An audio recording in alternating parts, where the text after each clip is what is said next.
রাতভর পার্টি, বন্ধুদের উল্লাস, কিন্তু সেই আনন্দ চিরস্থায়ী হলো না। বন্ধুর বাড়ির পাশ থেকেই মিলল দেহ। হুগলির কোন্নগরের এই যুবকের মৃত্যুতে দানা বেঁধেছে রহস্য। পরিবারের দাবি, শনিবার রাতে পাশের পাড়ায় বন্ধু বিশ্বজিৎ কুণ্ডুর বাড়ির ছাদে পিকনিকের আসর বসেছিল। সেখানেই যান পেশায় মেডিকেল রিপ্রেজেন্টেটিভ জয়ন্ত কর্মকার। ছিলেন আরও 6 বন্ধু। পুলিশ সূত্রে খবর, বন্ধুরা দাবি করেছেন পিকনিকে সবাই মিলে মদ্যপান করছিলেন। রাত 12:30 নাগাদ জয়ন্তর মোবাইলে একটি ফোন আসে। এরপরই ফোন নিয়ে উঠে চলে যান তিনি।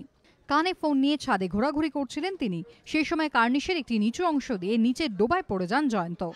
যদিও মৃতের পরিবার বন্ধুদের এইসব দাবি মানতে নারাজ। তাদের অভিযোগ, ঘটনার পর পরস্পর বিরোধী বয়ান দিয়েছিলেন বন্ধুরা। তাদের প্রশ্ন, জয়ন্ত যদি ছাদ থেকে কার্নিশ টপকে পড়েই যান, তাহলে তাঁর ফোনটি কি করে ছাদেই রয়ে গেল? মৃতের পরিবারের লিখিত অভিযোগের ভিত্তিতে 6 বন্ধুকে গ্রেফতার করেছে পুলিশ। অনিচ্ছাকৃত খুনের অভিযোগে রুজু হয়েছে মামলা। দ্রুতদের 14 দিনের জেল হেফাজতের নির্দেশ দিয়েছে আদালত। সত্যি কি মত্ত অবস্থায় ছাদ থেকে পড়ে গিয়েছিলেন জয়ন্ত, নাকি নেপথ্যে অন্য কোনো কারণ?